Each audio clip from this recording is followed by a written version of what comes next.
You're now tuning into the sounds of the Potnas podcast.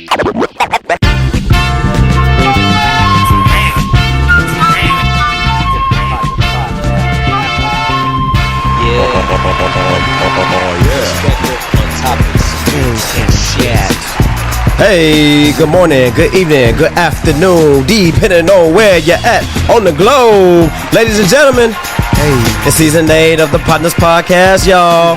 Hey, and we back.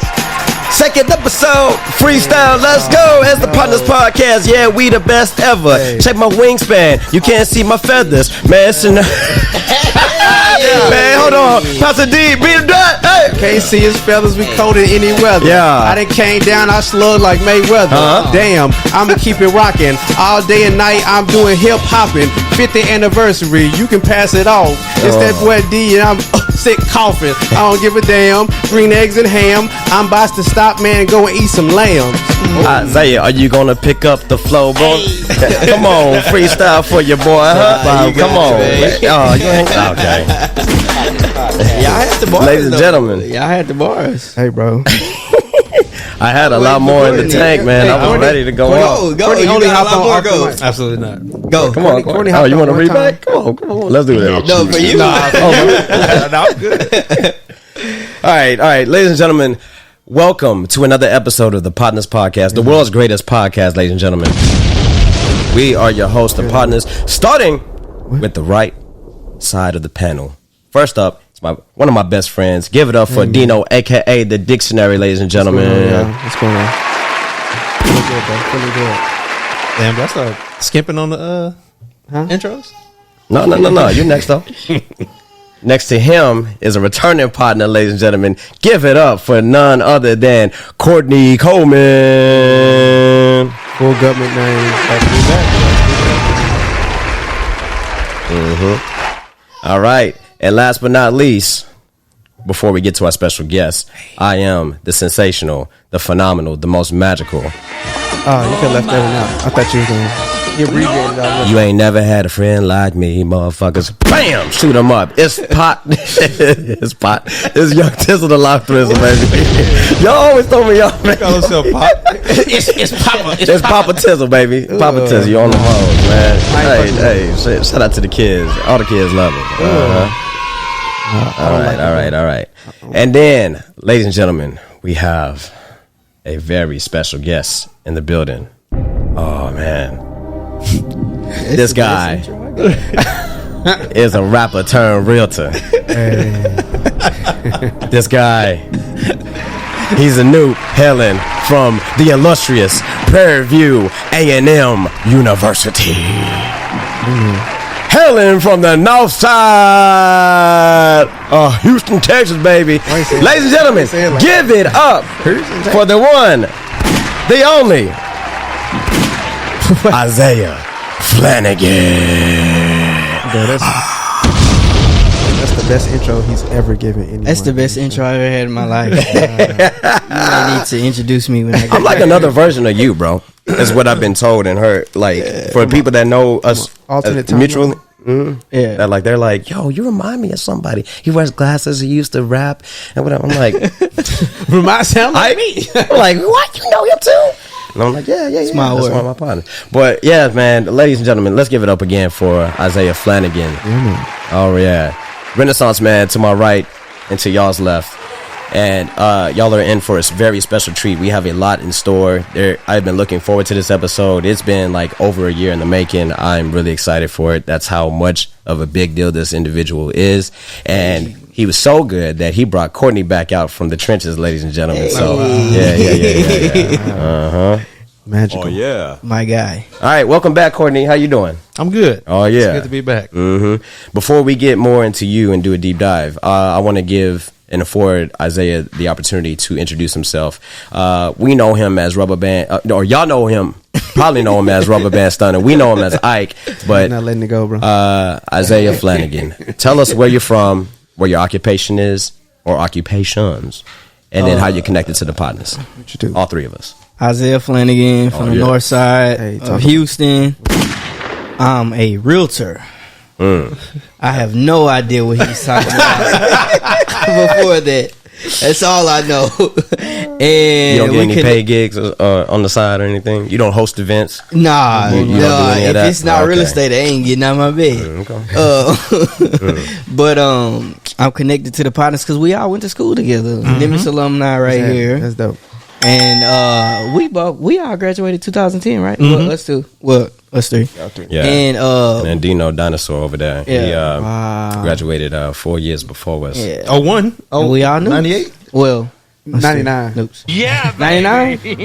Nah, I was like, man, black don't crack. Black don't crack. You look good, 99, boy. Oh, Sam. Yeah. And you're one of me and Courtney's fellow brethren. In Ike is my sons. Yeah. Sands. Kappa I told Alpha him Psi. the story about- Fraternity Incorporated. But look, so I was like, Courtney. Wait, what? You know when I walked around? Yeah, I remember I that. was like, Courtney. Isaiah and Courtney, when they were in the process of becoming officially members of Kappa Alpha Psi, they ran into each other for the first time. I'll let y'all share the story. Y'all want to get into that? They turned the corner, and then Courtney saw Ike after how many years it had been? 2 at that point, right? And then that's when 3. Because we 2 or 3 crossed in years old. 2013. Yeah, it was 3. So we hadn't seen Ike since No, but since I high went school. to We saw each other at I parties seen you and around- stuff. I went to UT for the Texas Relay. You remember? Yeah. I remember that. Yeah. So it's probably like Everybody 2 years, was- and then I hit the corner, and Courtney's like, "I was like, Oh yeah, shout out to the ladies that are in the house. Shout out to Kendra, and she is Sam Bam. Where is the button? Keiko? What about Keiko? And Keiko. Yeah, the ladies are in the house. Grin. The BZ lunchbox. We love y'all. All right, they are in there cutting paper and doing dishes and shit. All right, that sounded super Yeah, you could have left that part out. misogynist. Damn. Misogynistic. Get in the kitchen, woman, and do your job. All right, Courtney, what's new?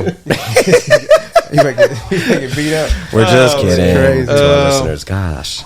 God, what did we left? I don't know where we left off at. You left. We last saw you, I think, season 5. That was, Wait, that was season 5. 7, 6. Because 6, What are we in now? 6.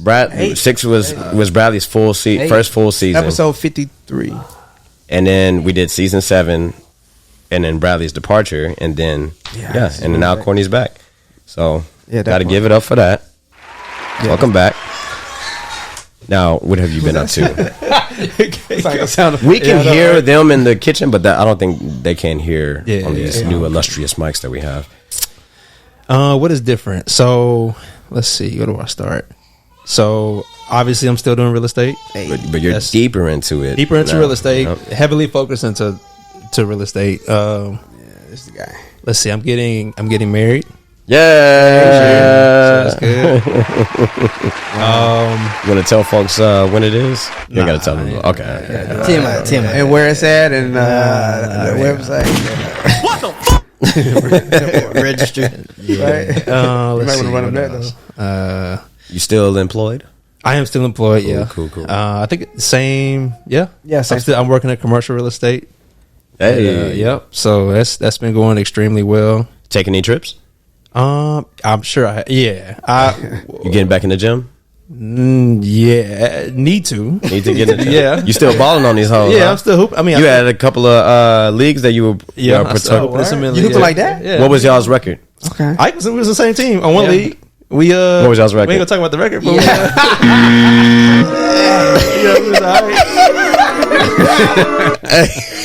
Yeah, it was good cardio, so that was good. that's what it was. It was good cardio. Yeah. That was a whole bunch of old men in the gym.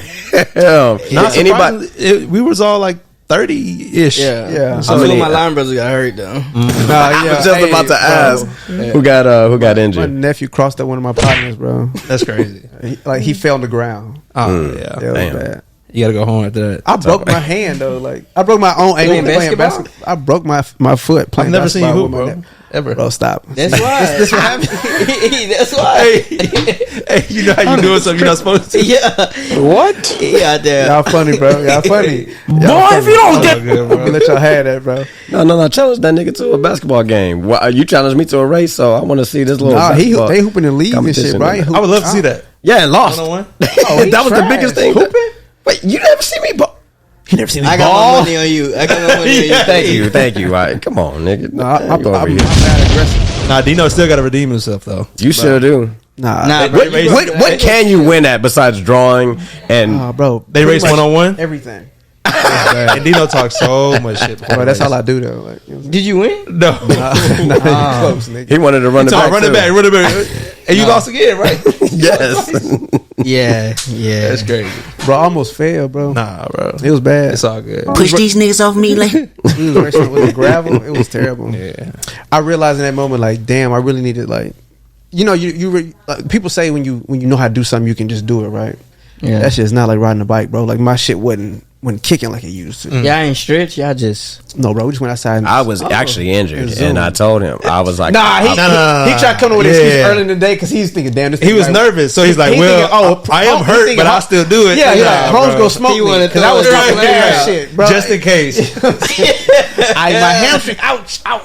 So it's a win-win because if he wins, he's like, "Yeah, I beat you, and I was hurt." Yeah, and if he loses, like, well, I remember my hamstring was stretched out too much.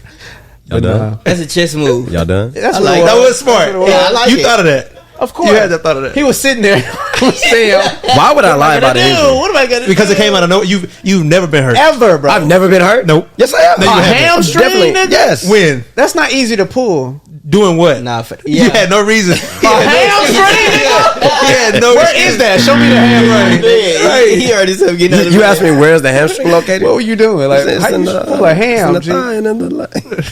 You Anyways, even know what that said. I still That's horrible. beat you at 85% twice in a row, and I also told you, nigga, that I've been running. I was like, I'm already He did like say a that. month He in did say that. Yeah. consistently. I hadn't run in And- probably like a year at that moment in right. time. So you, So that's your excuse. I had kids. No, that's the reality, nigga. I don't know what got me, bro. I was so winded. I was trying to play it off. If you want to take back, I was like turning. Oh yeah, we got it on tape too. I was That's crazy. winded, bro. Like I was like, damn. Yeah, I it's need on. to- It's on the Potnas page and I had everything. been like smoking. And it was absolutely hilarious. I'm just glad y'all ain't fall. You know, people Nah, you run right. full speed. But that's that's Yeah, that's true. It was a Can't couple stop the times. It was a couple times where I felt like I was. That's why I fell back. I fell running against Kendra, but we were also in Puerto she's Rico also a and running in the professional sands and stuff, and she's a runner. professional athlete, right? Yeah. So Why I would felt you even honored to lose challenge next to her. though? I bet you challenged her. That's the only way I see that happen. Hey, watch how you speak to me. Right? He challenged her, right? Oh yeah, That's the only way that's gonna happen. no, that's not how it went. Why else she gonna just? I was talking shit, and she was like, "Well, then race right now," and I was like, You hold on, but I'm you not, said- "Listen, hold on. sweetheart, I don't Start- want to." you, I was talking shit. Okay, so but I like didn't. I said- I didn't challenge her to a race. but you were talking shit. That was the challenge. goodness. You were challenging her. That's crazy. Yeah. But no, I'm down to hoop. What's happening? Let's get into the highlight topic. There we go. Hey. Real estate shit. All right. So the reason why we have both Courtney and Ike on the episode is to do a deep dive and to get more knowledgeable of real estate and investments. We've done a real estate episode before, way back in season 3 of the Potnas podcast. You have a encyclopedic knowledge of this podcast. The fact that you can pull back season 3 episode blank, that's really Well, yeah, Dino, because we started this motherfucker. So, But of course, do you remember like the seasons? I may have also No looked- way. It's crazy. he may have looked it up before. Oh, okay. Yeah. So Jot it down. I didn't, but yeah, I mean, yes. So, anyways, but the topic was we received a lot of positive reception for that particular episode and all of the takeaways that came from that. A lot of people took notes apparently and were asking for a part 2 of real estate, but more so a deeper dive into the investments because Interesting times, man. our guest at the time for that episode, Krishnan Alexander, awesome realtor Thomas, who of course is my brother, dabbles in both investments and into and as a realtor. And ironically enough, we have Courtney, who's in commercial real estate, and he's a part-time investor, and then Ike, who's a full-time realtor. I feel like we get the great best of both worlds in terms of those two fields. So without further ado, let's get straight into it. I'm gonna pose a couple of different questions, and then we can go from there, right? Mm-hmm. So first things first, how much is needed to get started in real estate and investing and we can, do real estate first and then get into investing. So I think that's a broad question. Yeah, I would agree. how much did it take you to get into your field? Becoming a realtor? Like, yeah. I think class was like I went to Champions. I think that was like under 1,000. You got like texting. So for the excuse me, for the certification, what else is included besides the certification fee? And is there anything else, like any other layers that you have to? Yeah, you got like MLS dues. I think as a total, everything that I paid, like fingerprinting and all that. I want to say it was like right under 3,000, something like that. 3,000. Yeah, I think it was like, yeah. Low on like under the 3,000. Yeah, I think I could be wrong. It's 3 years ago. I don't know. I was about to say you've been an agent for a while too. Yeah, I don't remember because I remember I ran into you when I was taking my test at Champion. Yeah, I randomly ran into Ike. What is Champion? Champion is like the school you use to study for your real estate exam. Mm-hmm. Is that the most notable, or is there probably is? I would say so. Different Yeah. Okay. So yeah, I mean, but you can. I mean that cost is nothing compared to making 3% on an average house. That's what realtors typically make 3% back. So yeah, it's a small investment up front for realtors, but they, you see it back. So definitely. If I could compare my return on investment to college degree. What? 100%, Bro, it's not even versus what I paid to be a realtor. Yeah, man, it's rigged. Yeah, bro, it's so stupid. I almost suggest, like, and I could be biased, but I suggest any and everybody to get their license, because if it's just one person that, like your aunt, or helping somebody like your homeboy finna move into an apartment, just represent them. You know what I mean? Like just tell them, put your name on the thing. Like you can make that money back in 2 seconds just by And then it's always good to have. Again, if you want to move into a house yourself, you get 3% off. But I feel like that it sounds easier said than done, because like don't you have to be knowledgeable of contracts and the market and things of that nature, or you learn all that from getting your certification? Yeah. I mean, you have your certification, right? Yeah, I'm an agent. Okay. Well, license. You go over like contracts when you're in class, but I mean, it's like with any career, you really gonna learn when you're in the field. You do. Okay. That's when you're really gonna learn. But to Courtney's point, I do not think everybody should get a license. That's the problem right now. That's the problem. And I'm not saying it in like a selfish way, because it's literally like abundance. But it's so many people. It's a saturated market. Yeah, because of That's Instagram, true.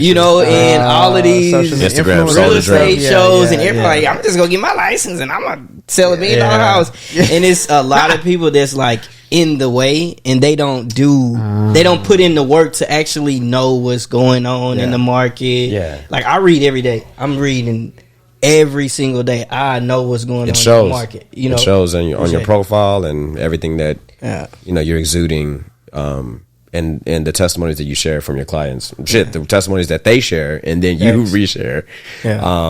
Speaks volumes as to the work that you put in, and then the benefits that they get out of that, because you bettering yourself ultimately I got a question. Sets your clients up for success.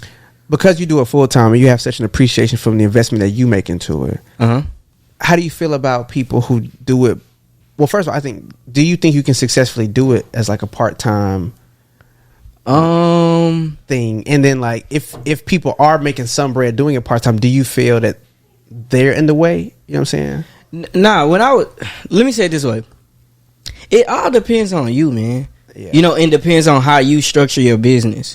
Because you can have a full-time job and have real estate on the side if you have those, keep people in place to kind of make that happen. Yeah. So like I was joking, but like I don't mind people getting into. I mean, I don't control it. Yeah, of course. But I don't feel any way because somebody's part time and I'm full time. I like the fact that I'm full time because I set my schedule. Yeah, if I want to chill, you can. I get to chill. It just depends, But I like being full time versus part time. Gotcha. Courtney, tell us about, if you mind disclosing, like in terms of your first property that you got into when you had first started your investing. When did you start investing? 2021.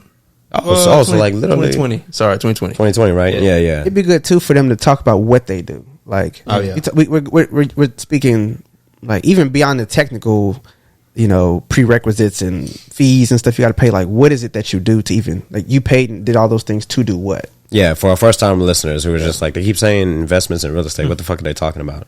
Yeah. Like for people who like act like that they don't know, but Courtney, they have no idea. He gonna be mad. He gonna be mad, humble about everything he got going. But I didn't see him home. Got a portfolio. Well, before we get there, I want him to talk about the beginning. Yeah. Courtney is thriving, but we don't need to. But what does he do? Disclose your whole entire portfolio, but take us back to the beginning. My boy, like, kind of give us a rundown of what investments mean. What do you mean when what does it mean when you say investing in investments, and then how much did you put up for your first property? Okay, so and I mean I don't want to sit here and like, okay, so there's plenty of ways to invest in real estate, right? I can only speak for myself and kind of what I decided to do. So leading up to 2020, honestly, it was I did what a lot of people probably a lot of people did. I had a genuine interest in it. I was on YouTube, you know what I mean, reading books, blah blah blah, blogs, everything. So for me, what I really did was, in the time I was working in medical sales, so it afforded me the ability to save a decent amount of money. So I was like, all right, well, I got a little money to play with. I didn't really see myself driving from doctor's office to doctor's office. Like, I really wanted to do real estate. That's just what it was. So long story short, I hopped in my car that my medical job was paying for. They gave me money every month for gas and for whatever. So between going to doctor's offices, I would just drive around Houston and just get to know. And this is the thing. People don't know, like, this is the way my beginning was. Literally, like, I knew Houston like the back of my hand because I would take my car and drive through the Heights, Independent Heights, through Fifth Ward, through through Third Ward, because Third Ward at the time was crazy. Like, I knew every pocket of gentrification. I knew every pocket I wanted to touch. And I would just drive and I would just look at houses and just like envision, hey, if I bought that, I don't even know how much it's gonna cost, but I could do this to that. You start just saying stuff. So long story short, I was driving and then I started hitting up phone. People have the thing to say we buy houses. I would call them up. He's like, look, I know y'all are looking to get people and buy their homes, but I'm looking to actually start my real estate career or whatever you want to call it, and I want to buy a house. And I think it was just God's grace, because this one was a young black guy. He was like, yeah, man, I got this duplex under contract. I was like, all right, cool. Like, send me that address. Let me look at it or whatever. That was your first property? That was the first one, the duplex, yeah. And ironically, it was located in a zip code that would soon be one of the fastest growing zip codes by value in Houston. Like, it's just ironic. Meaning, like, I bought it at a time where it hadn't moving and shaking yet. And I started running numbers. And so they wanted like 110 for the duplex. Which is, that's crazy. Yeah. It ended up selling for like $325. Yeah, so you see, there's only, and I put 40 into it. So like, there's a huge delta into the duplex. But that same wholesaler actually is like, once he saw I was serious, and again, we'll go deeper into like what happened, but and about the money and all that stuff. But the beauty in this is that I was like, I asked him, I said, yeah, you got anything else? He's like, yeah, the owner actually has another duplex up the street. I was like, for real? He was like, yeah, we went to go see it, and I locked that one up too. So those are my first two properties ever, and then from there I learned everything it is to know about investing. That's awesome, man. So, and who was this that you were working with? I don't even remember his name.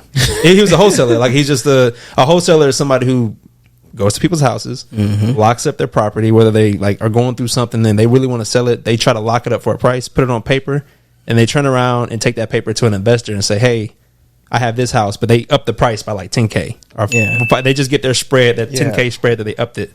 and we all come to the closing table, and whatever. And the beauty in that was that you didn't have to have like a license or anything to do that at the time. Not at the time, but I didn't have any. I think that just changed though. To do what? The wholesaler's job or what Courtney? No, Courtney was the investor. I think. Yeah. But wholesalers, no, they don't. You don't have to have a license for it. Yeah. All right, something that I didn't know. Yeah. Did that change though? They're trying to like change it. I remember seeing something the other day on Instagram with the Houston home guy. You remember that, right?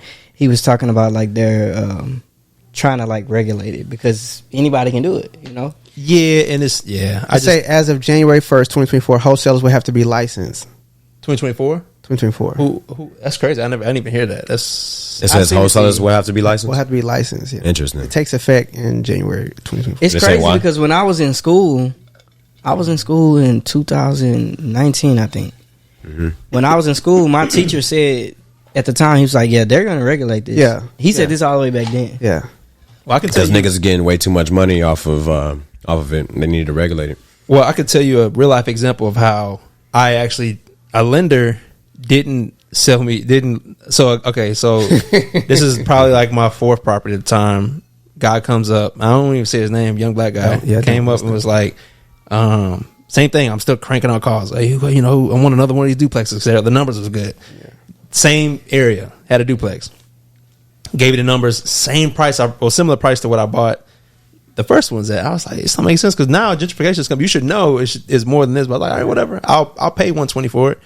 And so I take it to my lender, same guy, go run through the same thing, and we're getting close to the closing. And my lender says, hey, I need all paperwork. I don't care if there's a wholesaler involved. We need to know what it was put on paper for. What we just need all the documents for title. Yeah, so you can close it up.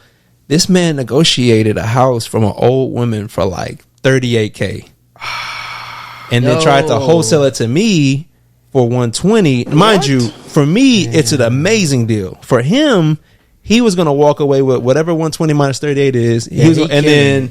So the lender, that's like $90,000. The lender killed the deal. He was like, morally, I'm not gonna. Damn. I don't. And probably it's just God saying you might want to this lady. So the purpose was, these wholesalers are easily probably taking advantage of an older woman who probably had her house paid off for generations, and maybe she's in a bad situation. He's like, listen, man, I'll give you $38,000 in cash right now. And if you live in a house that's whatever, and you like somebody tell you you in a situation you can't even pay your mortgage in 2 months, and but you hear $38,000 like right now, and they don't know that they're sitting on $200K, just or $150,000, whatever it is. Yeah, like he basically told her to get the fuck up out of here. Even in its state of dilapidation. That's what I'm saying. Even in that state, let me take it's worth that much. But again, morally, that's the first time I ever had a lender, and I didn't even know this. You know what I'm saying? I'm only dealing with this guy. I don't know who he bought the house from. So the lender at the time was like, he's like, we won't be lending on it. Yes. And I was like, which is probably a good. I mean, that's a good thing. Yeah. And so, and you witnessed that like within your first year. Yeah, that was a deal that I lost it because the wholesaler was like, what's going on, man? When we close, I'm like, listen, man, my lender found out how much you're making, and I have to find another lender. He's like, I'm gonna put it back on the market. Like, I'm just gonna find somebody else because I don't trust you. But I'm like, I don't trust you. Like, you're the one. Okay, like, whatever. But how do y'all feel about those snakes clearly in the garden, like just saturating the market? Not necessarily saturating the market. Do you see anything wrong with that deal? Like with homes taking that spread? Well, I see clearly, yes. Well, morally, that's why the lender was like, "No, fuck that. You're not getting a dime." But I mean, from jipping this woman. But I see. Okay, so I also see. The reason why I see something wrong with it because that generation, especially black people, don't have any kind of education on what they have. Like generationally, like if you have a home, if your mom passed down a home or this and that. Sometimes people don't understand, like, if you get in a situation where, and if you're 70 years old, you ain't got your grandkids helping, whatever, and you just need a situation, you need out, and somebody gets you $38,000 in cash, like, they tell you they're going to give you that, that's just a misinformation of knowing what you have. Because she could go to a bank and refinance her house, pull out cash, and be good. But she didn't, like, they don't know that. You know what I mean? So it's two-sided. Like, it's one person who's smart that knows, I can get this for cheap, and there's another person who has no idea what they can do. They think they're just going to get foreclosed. So technically, both of those are up. If all she knows, if she lives in this box, and all she knows, and I'm just playing devil's advocate. If all she knows is this, and she gets the most she can get in that, like she's $38K, how much? that situation, Courtney, do you think that was like ignorance, or do you think that he was fully aware of what he was doing and gaming the system and her? Well, he knew exactly. I mean, this is the thing. I think, okay, so cruelty. You can think of it two ways, right? So morally, you know what you're doing, but if you want to think of this as a business, from a business perspective, you take no. I'm just trying to be honest though. You take the individual out, right? Because he's a wholesaler, he's a person, so he works for himself. A company. There's companies, Net Worth Realty, all these wholesale companies. They will come in and swoop that house up for $20,000 and not think twice. So he's probably thinking from the sense of like, well, it's better that me do it than a company come and do it. It's the same thing when people talk about gentrification, right? Yeah, like we're gonna reach as long as we keep utilizing and using the term business to do and perform bullshit. Like, but I guess what I'm trying to say is, that's corruption. You can call it what it is, but still business. It's going to happen regardless. It happens every day. You know what I'm saying? Like independent heights where I invest at is going to get turned over. If I don't go in there and get my couple duplexes and 5 units and stuff, like somebody else is going to go in and do the same thing. And I can sit here and complain while I don't make money. You said you scamming niggas too. Or you can get in there. And no, I'm just kidding. You wild for that. I know, right? Yeah. That's scary, man. All right. Tell us something we wouldn't know about investing. What about real estate? Or real estate. You want to go? Go ahead. What you don't know. I mean, it's not as hard as people think. Like, okay, it's let me be a little bit more specific. Yeah. I was just about to say that. Not to cut you off. Yeah, go ahead. Investing, in my opinion, is finance. And he says numbers. It's 100% finance. Can you do it if you suck at expound, please? Well, it's finance, but also knowledge of the market. But like a combination of understanding, like it's a numbers. It's literally a number situation. And the good thing is I'm good at math. But like when I say understanding, like you take this house, you call some people in, they tell you how much it is to fix it, and you just work backwards. Mm-hmm. You know what you have to figure out what you can afford to purchase it at, because you already know how much it's going to cost to fix up. You always put in a little bit for a contingency in case something else is there. Mm-hmm. But at the end of the day, you cannot argue with numbers. When you have this and you have it right and you take it to a bank and a lender, that's the thing. People get caught up on like, well, what do I go first? Like, do I just find, if you find a good deal and somebody hit me up for advice, I get you the lender. I get you everything you need, because a lender is going to be like, bet I'll make this happen. If it's a good deal. What constitutes a good deal? The number. It's really just the numbers. Have enough meat. Okay. So let's get specific, and we don't have to use real life examples, but like just throw a number. Like you get a loan. 70% rule. 70% rule. You can explain it if you want to. Yeah, please explain it. So 70% rule is like, okay, I'm finna do ARV and all that. I mean, so let's say there's explain the terms as you're. Okay. So what makes a good deal a good deal? So when you find a property, right, and they have a number, hey, I'm gonna sell it for X.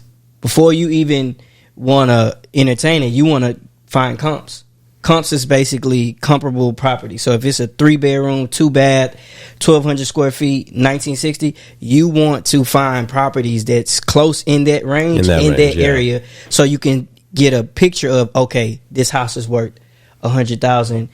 You know, try ARV, to go 30,000 above that or whatever. No. You want to go under. So ARV is after repair value.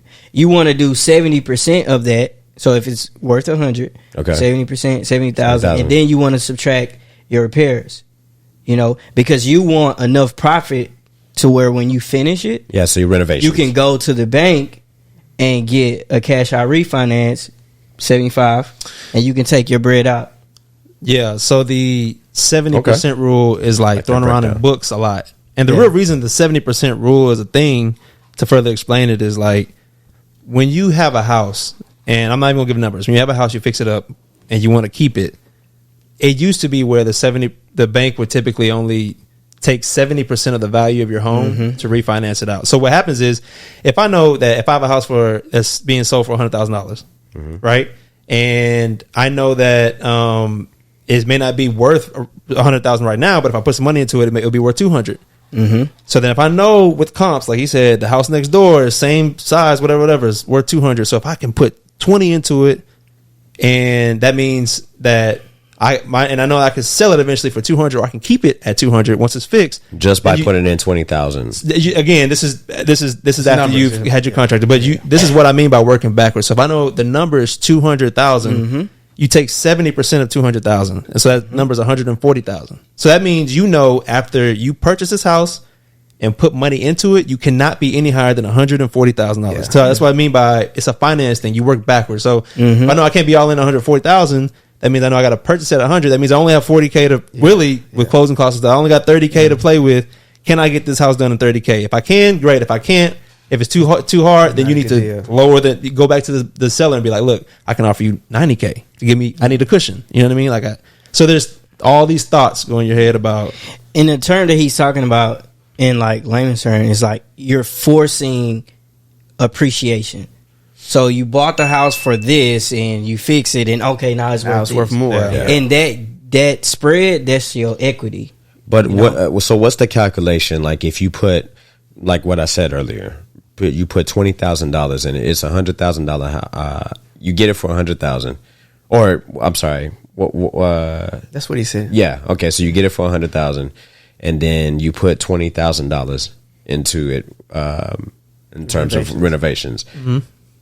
What is the equivalent to how much? Like, how do I get the idea of how much it's going to be worth after the renovations? The comps. You got to have somebody like Isaiah. Yeah. So you say, Isaiah, listen, I'm about to take this house and I'm about to improve it, but I need your help. I hit him up the other day. I was like, bro, can you tell me how much? Like 3-bedroom, 2 baths that are with new floors, 1,200 square feet. And the thing is, you go on Zillow and look around. You can filter it. Say 3-bedroom, 2 bath, these kind of floors, and all the ones that are 200K for sale or that have sold.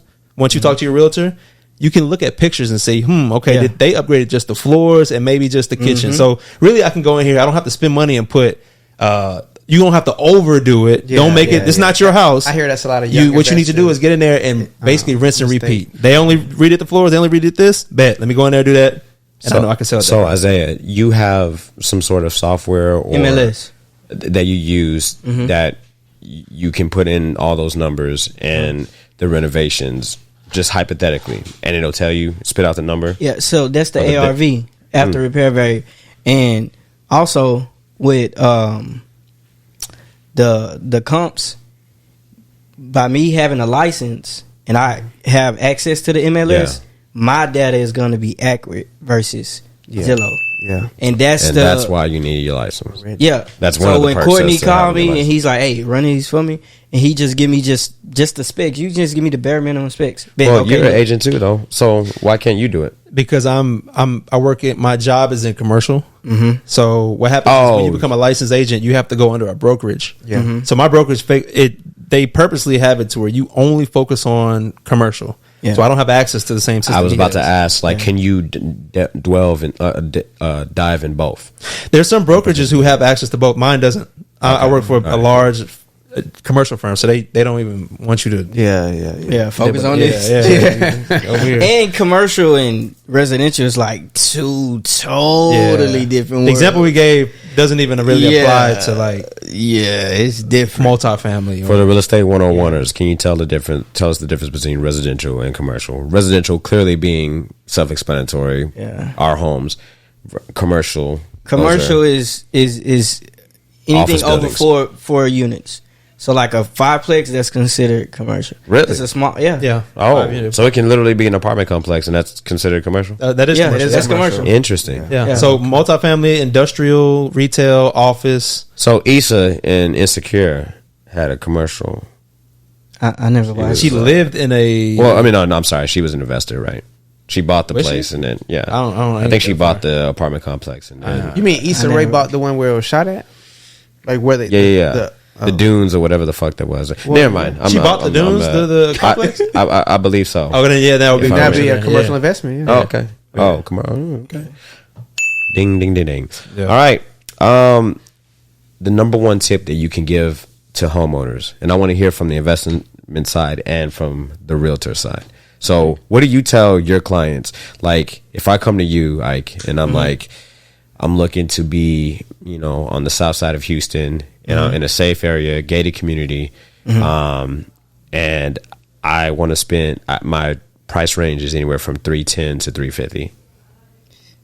If you're trying to get something gated, it's gonna be kind of okay. I'm sorry. It's gonna be Let's do, the price yeah. It's gonna be okay. tough. So it's like gonna be tough. Setting expectations in that realm. Like, how do you? What's the number one piece of advice that you give to people as far as tempering their expectations? So I'm a realist, and Courtney will tell you if it's a seller or a buyer. You know, I do a consultation, so I listen to everything you want. I'm gonna listen to you, and then once I listen to you, I'm gonna tell you if like your goals are realistic or not. Because at the end of the day, I don't want to ever overpromise and underdeliver.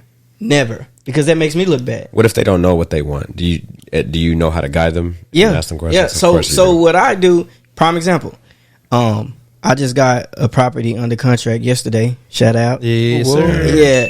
And she thought she wanted a resale. Resale meaning someone lived in the home. Okay. And I thought that was called pre-owned. Resale. Well, resale. Okay. Realtor. Cool. Term resale. Yeah. Okay. But she ended up wanting she ended up changing to new construction. But when I deal with clients, no matter if it's new construction, resale, when I show you homes, a lot of realtors, they just walk around and say, oh yeah, this is this. Mm-hmm. I pay attention to you. I see like, okay, yeah, she's underwhelmed. She don't like this. You know, but I take note of everything. And then from there, boom, I'm going to find what you want. Like, because I pay attention. And that's what I do. But back to like the consultation thing, and setting people's expectations. Again, I just listen to you. Because I don't want, because showing, and it's the summertime, it's hot. Yeah. Nobody wants to go see all 4 day. or 5. Yeah, so I want to make your experience as easy as possible. As succinct, efficient possible. It's possible. Right. And at the same time, I don't want to. Yeah, I don't want to say. Right. But Isaiah be giving them waters. Hey, would you like a water? No, seriously. Kind of like when you pull up to Take 5. Hey, whatever you need. Need an oil change and Whatever shit. you need. So, would you like a water? Yeah, but I really, like, I know the market. Like, I know everything around. You know, I pay attention. Like how he said he knows the investor side, I know the realtor side. So wherever you want to go and you tell me your budget, I'm like, that's not gonna work. Or yeah, they can work. You know. So is this a new duo that we got? Yeah. Right 100%. Yeah. The crazy part is, I was just gonna say, like the beautiful part about this is I hate working with people. Like I just hate, and not like. Oh, and trust me, we're about to. That's the next segment that we're about to get to. But it's refreshing when you know somebody. You know what I'm saying? And like when I go to Isaiah about like our first house that we sold, right? Yeah. We sold that in like 5 days. That one that was. Yeah. But ever since then, I always tend to have this, and I realize about myself. Sometimes I think I know more than I actually do. And Isaiah does exactly what he says he does. He'll listen. Like sometimes I find myself talking, and then Isaiah will I'd be like, "Hello," and he'd be like, "No, I'm listening to you, bro." And then he'll come back. He's like, "All right, so what you think of like from this perspective? What would you?" And I'm like, "Oh shit, yeah, actually, you know what? Yeah, bro, let's you know." And it's a good relationship because just because I need him. Like I have my goals of getting houses, fixing them up, blah, blah, blah. But they have to be sold, and I have to have somebody I trust. So, when I ask them for certain things, it's for the benefit of, obviously, for both of us, because we both get in there, we buy it, and then at some point, I'm going to need his expertise to get it sold, and we got a house selling next week. Yeah. So when we close on Thursday. On Thursday this week, yeah. Stop playing. But also, just to piggyback off what he said, it's so easy to work with Courtney because it's like he's an investor, he's selling. But when Courtney gives me something, right, I challenge him to like look at it another way, and it's always seamless. It's never like. Can you give an example? This last house we just sold. Man, that's what I'm saying. Real estate conversation can go for so long because when you get deeper into it, because how do y'all tell us surface level? How do y'all work together? Like, how is the relationship? Well, so like what's the process of y'all working together? It's because you reach out to him first. It could be vice versa because like he could tell me, "Oh, I got a house you should look at," or you know whatever. For you to invest, be fixed up, or what has happened a lot recently is like this house we're about to sell right now. I had a house in Galena Park. It was a normal 3-bedroom, 2-bathroom house with a detached garage. The first thought was fix the house up, sell it. I was like, nah. We ended up changing the back garage into a second unit, and I had no idea how to value that. So I'm hitting up Ike. I'm like, all right, Isaiah. I'm like, listen, bro. We even walked it. I was like, bro, I have no idea what this is worth. I just know I think it's worth this much. And we didn't have that many comps, so we didn't know what we really. I just leaning on him for his expertise of the area and what we should do, and we ended up finding a great offer. And after we had a couple of offers come in, but we ended up selling on a great offer. It appraised at what it appraised at what it needed to appraise at. Yeah, and everything just works out but that's through having those conversations and understanding like.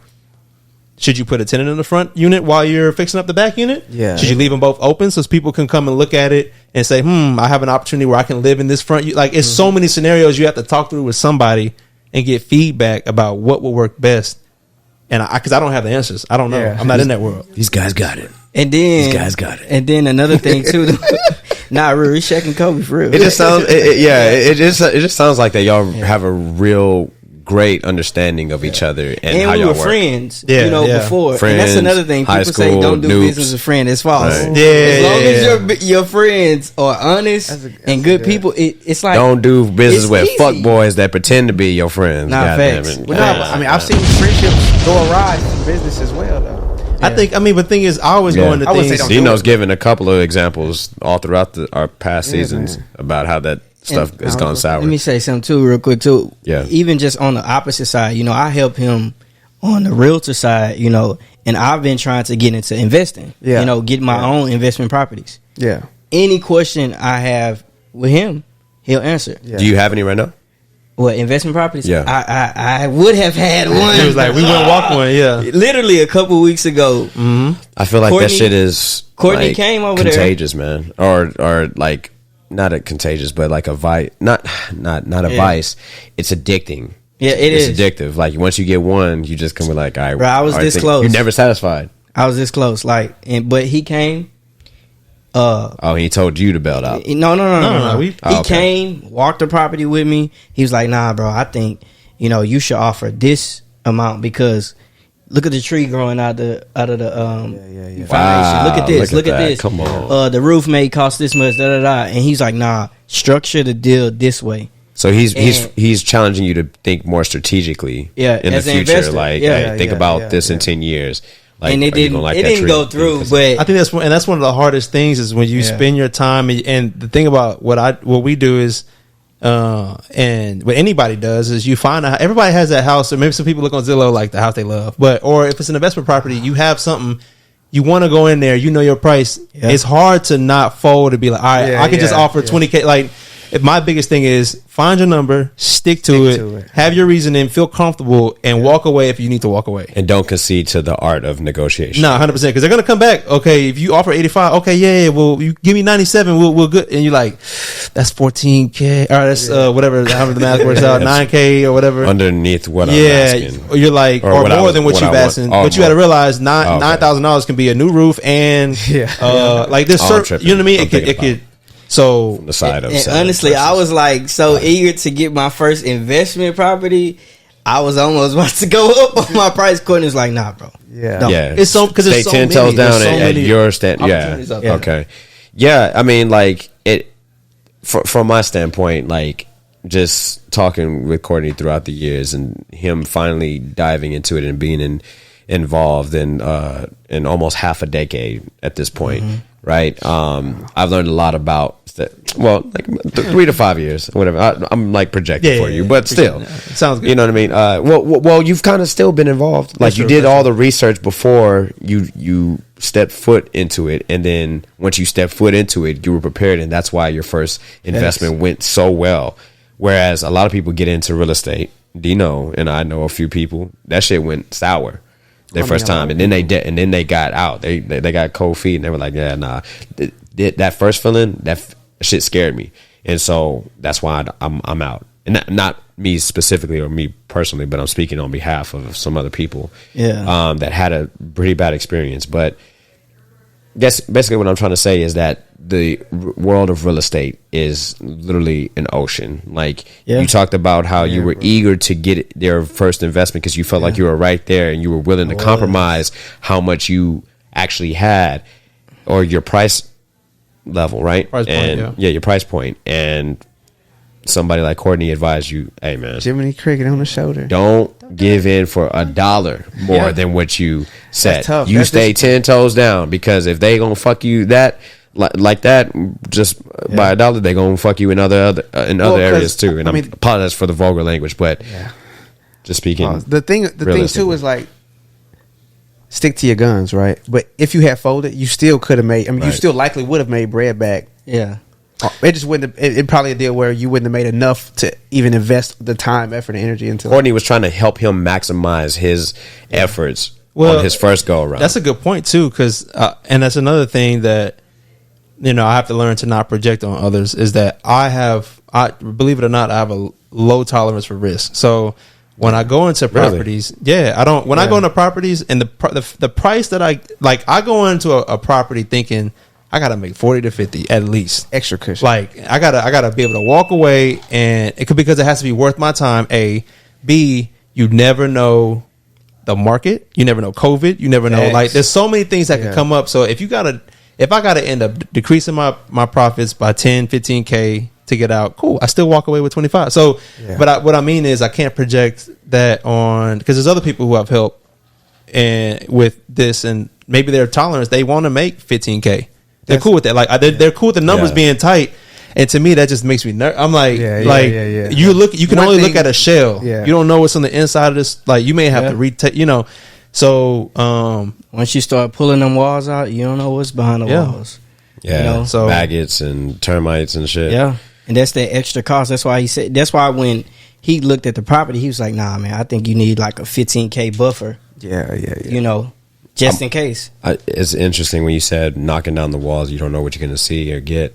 I'm watching a show called The Bear. It's you heard of it? On FX. It's about a cooking. Cook or something? Yeah, it's about a cook inheriting his family's business and stuff, right? Restaurant in Chicago. They knocked down this wall because it had molding. Something right now? Yeah. Season 2. You finna spoil the whole. Yeah, spoiler. Sorry, none of us gonna skip through it. We got chapter markers. They can skip it past the shit. But they discovered that they had mold, and so one of the cousins of the guy who now owns the restaurant, he was like, just don't say nothing. And then the other coworker was like, nah, I'm not finna. No, like we're gonna get shut down for this if we don't solve it right now. We need to address this right now. Because somebody gets sick and dies. Yeah. Then what? So lawsuit. One thing led to another, and then it came out that to everybody that they had mold, and so they just ultimately decided to knock down the wall. But the owner didn't tell his partner, and so she pulled up and she saw it and saw them, tear down the wall and stuff. And she's like, "Wow, you didn't even consult me." And how we got here, bro. Yeah, but hold on. Listen to where I'm trying to go with this. Okay, all right. If you're going into an investment property with somebody, how important is it to communicate with that individual and be upfront and settle everything, all the expectations at the beginning before you carry out transactions? Like should you know everything about that property and all the decisions that's going to go into that investment property? That's if they disclose with that person. Like say if me and you, Courtney, we're going into an investment property right down the street for $120,000, and I have some intentions that I don't necessarily disclose to you, and then we get into the process of doing it, and I'm starting to tell the contractor, it's like, hey, go ahead and knock that wall down. Well, and I'm telling you, are y'all right then and there? I'm not understanding the question. Are y'all partners in this situation? Yeah, I'm trying to understand it. So you're saying if me and you decide to go on like let's get a house, right? And so scenario is there's a house up the street, and you're saying that I have ideas for the house that I don't disclose to you, or you have ideas that you don't disclose to me. Oh. Yeah, until the process starts happening. No, yeah, that wouldn't fly in any. Not even take real estate out of it in any business. But I will say this though. So then, because it happens. Well, that's a recipe for an unsuccessful relationship. And so how do you get out? Like, how do you get out of that then? You should never enter. Well, into that. there's two things. I mean, You don't know until it happens. well, that's the thing. You don't go in. That's what I'm saying. You don't go in business with people that Who like even do everything something like before you. Like this is the thing about real estate. Okay. This sounds great. Like you like you said, you know, you can lose money. You fast. see what I'm trying to get you can y'all get sour to real say? fast. Like it's not so. But you can also. That's why I said my risk tolerance is so low that, and I don't know everything it is about. I don't know everything it is to know about real estate, but I know finance in a decent way to know that I have to have a buffer. Because let's give you an example. This wasn't with anyone else, but the 5 unit that I have right now. When I first purchased it, the numbers penciled out like crazy. I was like, yeah, I'm about to make a killing. The numbers are crazy, but off the rip, I never did a commercial property before, and you have to get an environmental survey. And this is things that people who do residential don't even have nothing about, right? Somebody comes out there and he's like, yeah, man, you got asbestos. And I was like, all right. So I'm thinking, all right, so you got to scrape that off and then, put it in a technically, you have to have a company come out and they have to put like tarp on your house. Around that bug. Yeah. And the numbers on that are like 18,000. What is asbestos? Asbestos is basically when you have a house that's been, asbestos is prevalent in a lot of commercial properties. Yeah. So like when you have sheetrock or stuff that's been sitting there for so Odor long. joints. Yeah. And you got It like, rots. it rots. What happens is that stuff is known to cause cancer. You can die. People can die. People have long-term effects from that, from the whatever. So Not dinging because of death, but dinging because you need to know that. yeah, shit. and I didn't know that. So I go into this thing and I'm like, off the rip. I didn't know that shit could kill you.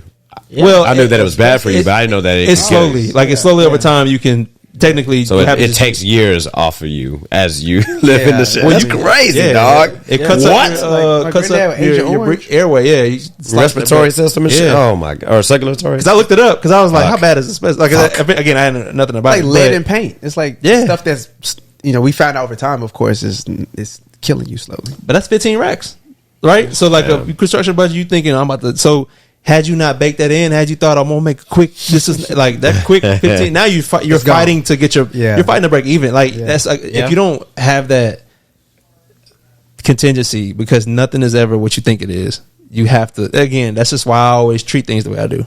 Did you get? Oh, sorry. And what we're talking about, we're not talking when we say investment properties. We're not talking about turnkey. Oh, this is beautiful. Oh, yeah, no, true. we're not talking about turnkey.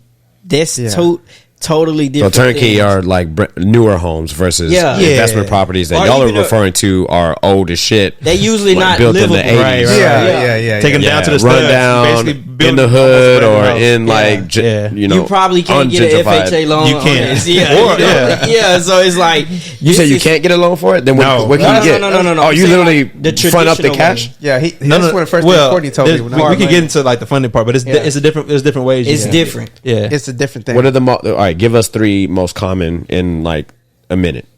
3 most common. Like Or just maybe ways explain of how it's funding. different. Like Well, that you can buy a property that's worth $65,000. go I ahead. mean, cash, private money, and hard money. So cash. That I was trying to ask you that up front. Like, how much did you have in your reservoir to go into your first property? you come back to that question, bro. Yeah. You're trying to count. I think that's a. But I'm not trying to if I'm gonna be honest with you, I don't remember exactly how much I had, but I will say how much of your own money did you use? Is there a percentage of the cost of the property you should have? Okay, good. Yeah, good question. There So you go. let's just put it like this: you want to buy an investment property, like you said. Yes. Most lenders nowadays are going to want you to at least put 10% down. Yep. Because the thing is, you can't go to a bank. A bank's not going to lend you on a house that's unlivable. They got to go to a hard money person, somebody who has actual reserves, cash. Yeah. They'll say, okay, well, you want $100,000 in the house? You got to put your skin in the game. Put 10,000 down. Yeah.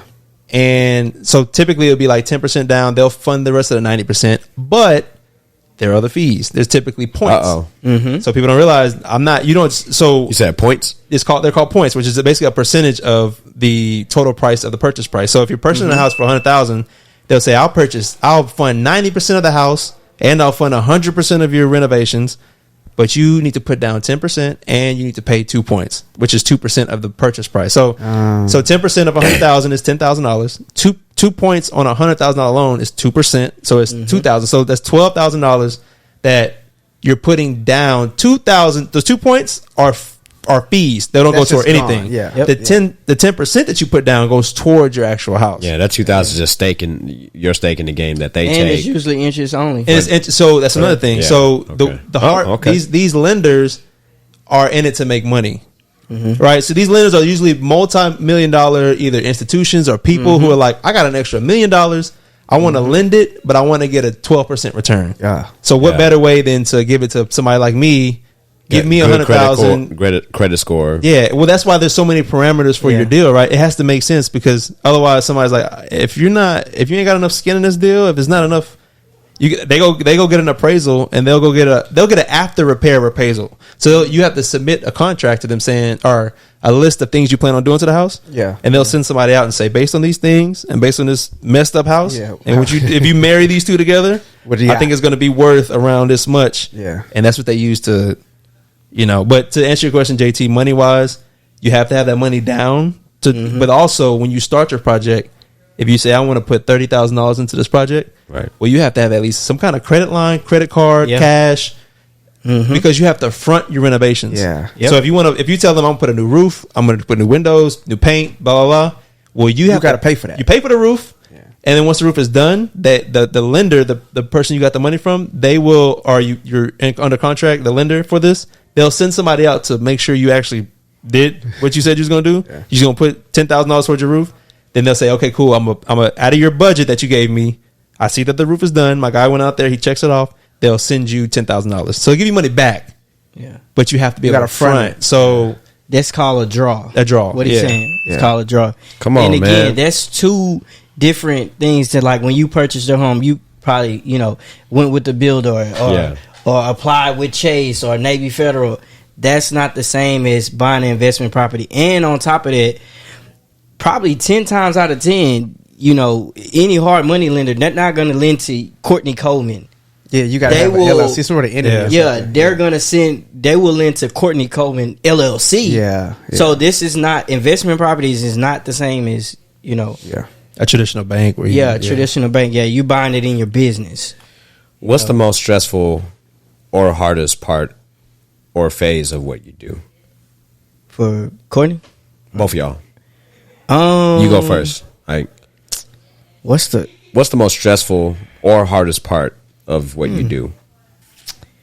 I mean, not to sound cliche. I mean, I like what I do, so it's really never. Is there a phase or in the process of helping your client purchase their first home that you just dread? Like, the negotiation or like you enjoy all of it? Yeah, I like it. Honestly, Courtney next. Fuck it. The negotiation part, the funnest part, because I'm like, let me see what I can really get. Yeah. And if you knew, and I know you knew, oh man, my client finna get everything. My client getting everything. What was shark in the water? Hey, okay, so then let me try to throw you for a loop. How many times has it happened for you specifically, Isaiah, to where somebody led you on all the way to the point where y'all about to go into contract and then they pull out? I mean, never, bro, because... See, that's why he don't have a no stressful hard part. Because remember when we were talking to Chris, he was like, people pull out all the time. But that's the vetting process, though. Yeah. That's the vetting process. Like, once I give you a consultation and I talk to you, I know if you're serious or not. Yeah. And if you're not serious, then you're not wasting your time. Yeah, and then on top of that, a lot of realtors, when you're new, they'll do showings without a pre-approval. So it's like you don't even know. Oh, so you don't even know if they're time walking. So is that one of the first questions that you asked them, Mike? Is like, how much do you have, or how much do you? They go to a bank. There's a broker that they can. I'm sure he has a guy actually, Sean. Yeah, I hit him up. Yeah, I'll send them. If they're not pre-approved yet, I'll send them to my guy, because and I'm not doing it just because I'm saying, hey, look, I don't want to show you a house if you don't have a pre-approval. But the thing is, let's say for instance, I find you a house that you love, right? Right. You're stuck on this house. You love this house. It's $60,000 over. And no, and you can't get approved for it. Damn. Now anything that I find you after that, it's a downgrade. And now you know I don't want to do that to anyone. Now I'm playing with your emotions. So then you cut ties with that client then? He avoids that by. No, I avoid that by telling them to be approved. And now since I know your budget, I can find exactly what you want. I think that's how you're describing it. I appreciate that because that's my work style, right? That's how I operate just in life in general, relationships and work. Is I know I kind of have an idea of how you're going to do. I foreshadow a lot. Yeah. And so based off of the questions that I ask you up front will help me determine if I'm going to proceed in this negotiation or this relationship or this friendship, etc. Right? Yeah. And then you apply that to your business. So Courtney probably got more stressful stuff. Contractors, Courtney. Contractors. Is that the most annoying part, the most stressful part about investments? Tell us the fun. Okay, no. Before, yeah. Tell us the most stressful part first, and then we go. Or like the hardest part about what you do. It's best. The hardest part. I say the hardest part is. Is that shit really a struggle, bro? What? Asbestos? No, you just got to get it done. Oh, okay. Like, it's just one of the things you can't. Unexpected. It's just It was just one part of the house, or does it like normally occur all throughout the house? It could be. It's only a multifamily where they check. Oh, okay. So a lot of people could have older homes that have asbestos in it, but nobody. Like, Yo, I got a question for you, my G. Real quick interjection. I just want to say. So when I came and walked the property that time, we had lunch. Had your asbestos been treated, or was I in it? So yeah. Oh, you said you got the mushrooms inside. I might have got the spores. Nah, you can't operate on a house until that's like the first thing. You can't get a lending from a private money lender until that's show. Yeah, I'm just making nigga lying, bro. Hell no! I've been coughing ever since. All right, sorry. Most because our listeners will be like, "Yo, y'all ask too many questions." Most stressful part of what you do. I think the most stressful part is there's a lot of stressful parts on my part, but I wouldn't even say because right now I have a team. It was in the beginning. I know we talked about this before. Yeah, we're like finding my electrician, building HVAC, all that. Hard. Oh, so that gets stressful to a certain extent. I got them now. So when you talk about team, you're talking about your contractors. My contractors, yeah. So that's not really the stressful. The most stressful part, I think, is it might just be the lending part, it might be okay. The most stressful thing for me, or the thing that kills me the most is, and if anybody knows me, everything I do is done like to the T. Yeah. And meaning, like, I was telling Isaiah this before. Like, I got the 5 unit. I'm refinancing right now. It's got a crazy amount of equity in it. It's a beautiful place. Everything lines up. Everything's checked off. But I'm waiting to refinance this house because of the market, and there's things out of my control. And this may not sound like a really that's it, but when you realize that, like, when you have a multifamily project and you're paying thousands of dollars per month to hold on to it, and you also get a private money loan for 12 months, and it's on the 12th month, and you need to refinance, and it's like that gives you stress because you've controlled everything that you can control. And this is now at a part where it's like, yo, just refinance my crib. Give me like just come on, like, you know, what more do you need from me? Like, so that stuff is kind of stressful. The market, you can't predict things in the market. Yep. You selling a house, and Isaiah didn't mention this, but we've had it where full price offer day 2, you like, oh, I'm about to sell this house 2 weeks in, 3 weeks in, they have to drop out because of financing.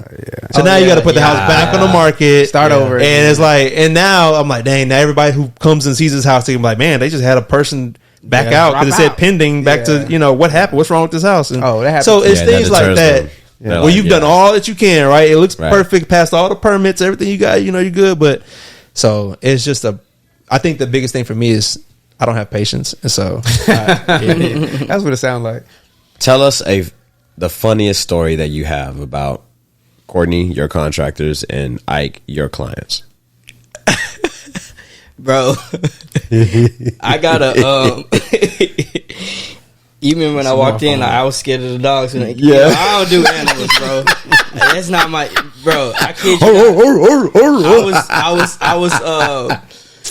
I had this client, and she wanted a townhome, and we were looking at townhomes. And this particular townhome, like, you can tell when somebody lives there versus like they just left their stuff there, like for like staging, you know. So when I walked into the home, I knew someone lived there, you know. But usually, no matter if it's empty, I still be like, hello, you know? So no one was there though, right? So we're walking, and I saw like a cage. So I'm like, it's something in here. I don't know what, but it's something in here. Is it a big cage, little cage? It wasn't that big. It was probably like here. I'm trying to see. I don't care what it is. I just need to see it. The smaller the pup, sometimes the more vicious it is. Ironically, So I'm like, not even, bro. Them beagles, like. Your ankles up. Facts. Them howling dogs. But I'm like walking soft through the property, you know. So we go upstairs, and when we go upstairs, you know, I'm like, okay, it's nothing. Do you start throwing shit around the house trying to like see if it's gonna come out? Honestly, I try not to touch anything besides the door, because you know everybody ain't clean, so it's like it's somebody personal, you know.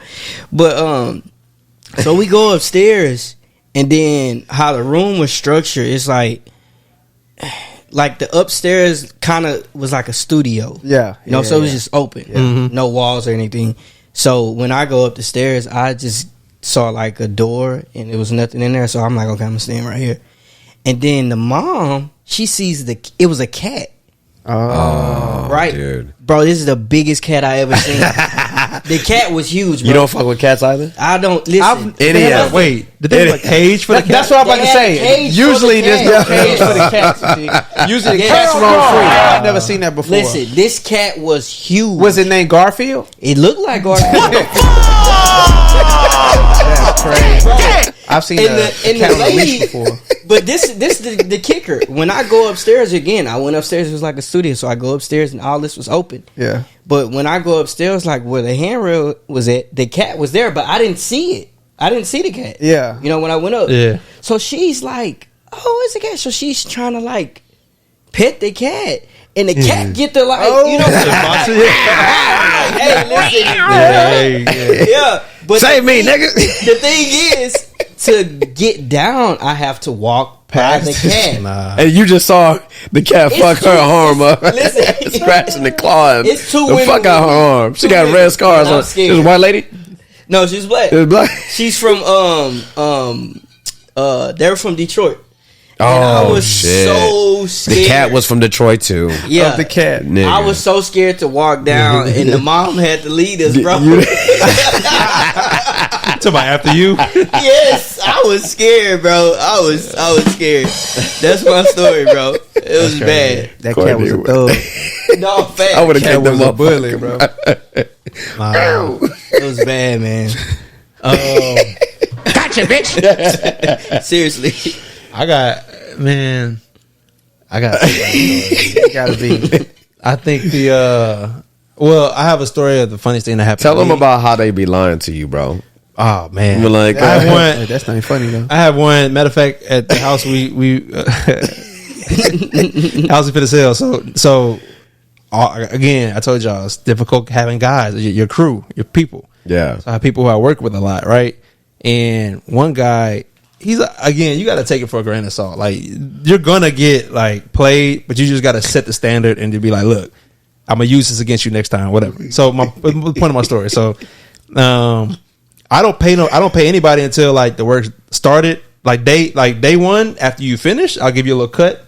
I don't do nothing up front, right? So I've heard recently that you're not even supposed to pay them anything until they complete everything. Well, a lot of these guys don't have money themselves to front for like material or whatever, which blows my mind because I'm like, y'all do work all the time, but they take your money and buy other shit, bro. For other projects for it. Here's a story. This is quick story. So like we're fixing up the back part of the house, and the plumber does his thing in the first part, and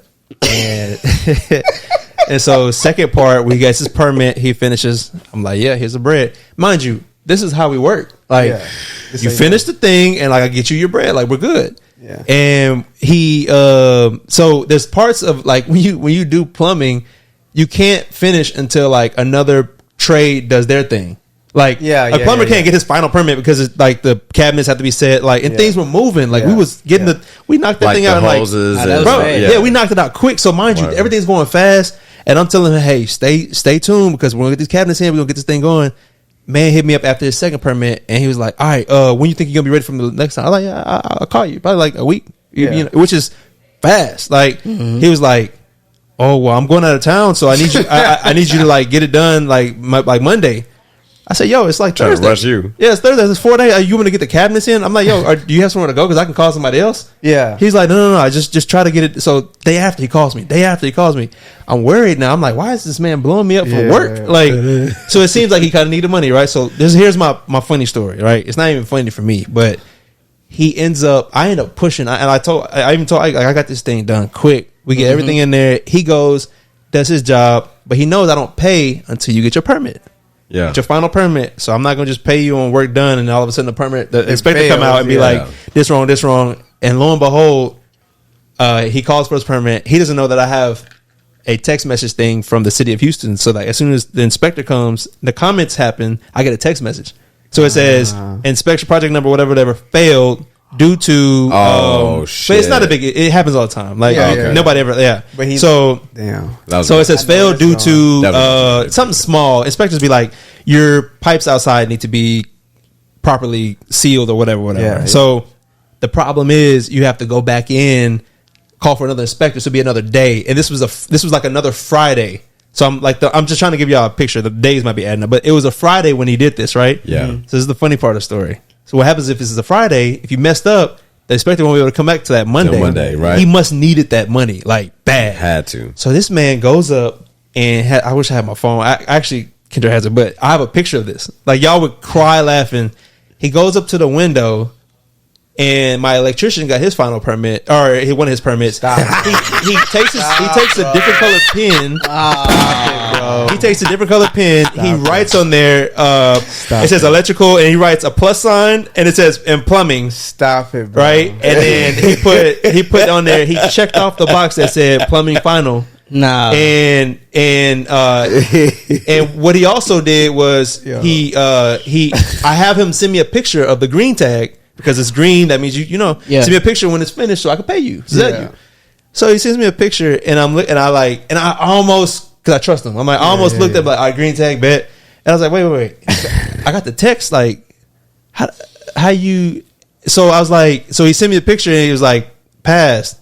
It said electrical plus plumbing. I said, I was like, yeah, it didn't pass today. He was like, huh? What do you mean, bro? I was like, bro, before y'all leave, I'm going to show y'all the picture. First off, don't call me bro. Yeah, so he was trying to hit me with the, like, you trying to insult my intelligence type. I'm like, yeah, it didn't pass. I sent him a screenshot of the city of Houston, Texas. Oh. So this is what he did that was funny. I said all that to say, this man said, oh, man, my apprentice must really need to get paid. So I'm sorry. I think he just texted me back and lied to me that he just texted me back and lied to me that it was done, but it wasn't done.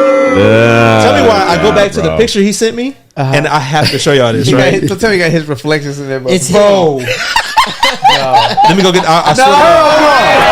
So Kendra, I didn't look. Kendra, bring Courtney's phone right now. So I didn't look, and I'm gonna show you the picture. I didn't look good enough. This man was standing in front of the window where there was, and he was like, where there was a red tag. You should have zoomed in. His reflection, it was him.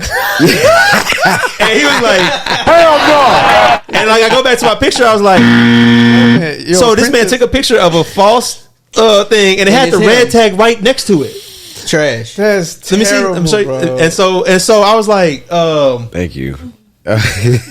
So the real question is this: do you still use him? Yeah. I was gonna ask, but I'm like, let me finish. Yo.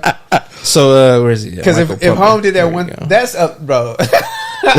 So that's a lot. Hey, Courtney? Because I know you. Did you zoom in to the picture and then circled him in the reflection? All right. So I'm gonna show you first. So look. So okay. So look. This is the. Remember I told y'all he sent me a green tag? No fucking way. It's not this apparent. So like, it is not this apparent, bro. Wait. Let me show you something. So this is him, and this is the green tag, right? So he sent me. All he sent me was this, right? And mind you, I got the text. So if I zoom in, you see where it says electrical only. Yeah. He also checked plumbing. You're never allowed to have the same green tag.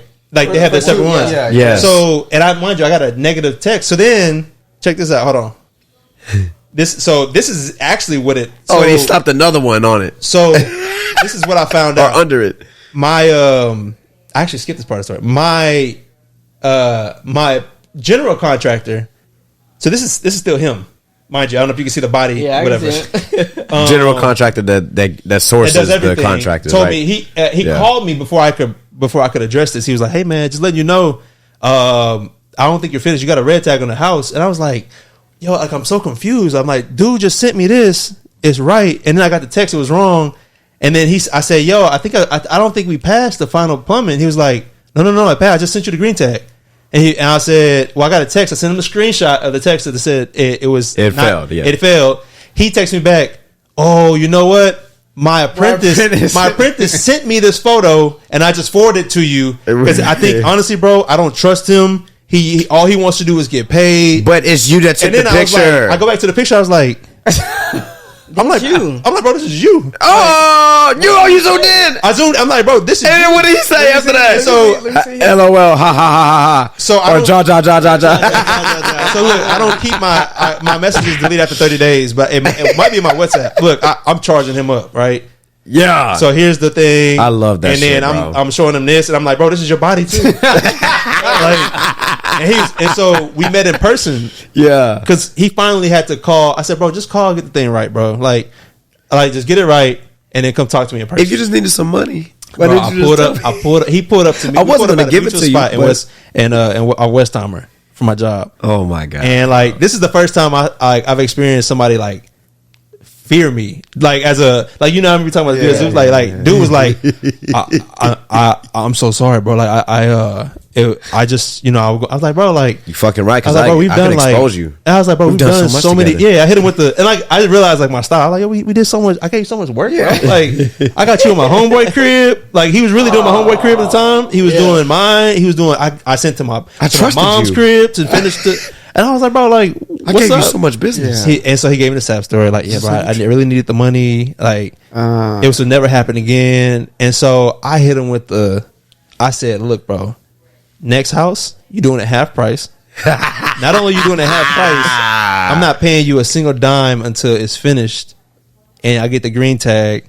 And I get the text message approval from the fucking city. He's like, yeah, bro. What's up now, partner? He was like, next house, actually, just I'll repipe and do everything. All you gotta do is pay for material because I don't have any money. I was like, I bet. Yeah, so it went from a $7,000 job to like $1,200 for my next crib. But I got him under again. This shit what people always don't realize, falls in Courtney's lap. And I'm sorry if I'm long winded, but this is something that y'all don't realize. This is hilarious. I have the reason why I kept this. If I send this to the city of Houston, and I knew I could forever keep him, and not to keep this over him because I don't believe in that. But Courtney got him under his it's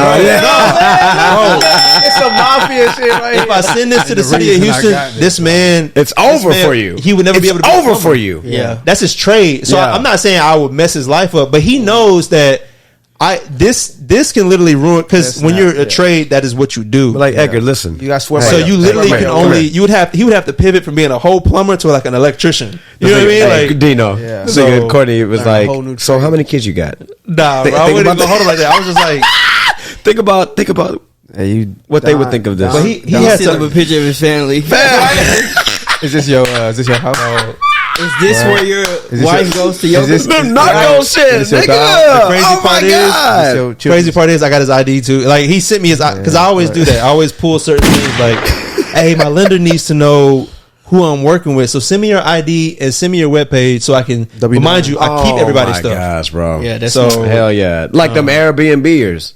The Airbnb owners. Sorry, never mind. I thought y'all were gonna catch on to that.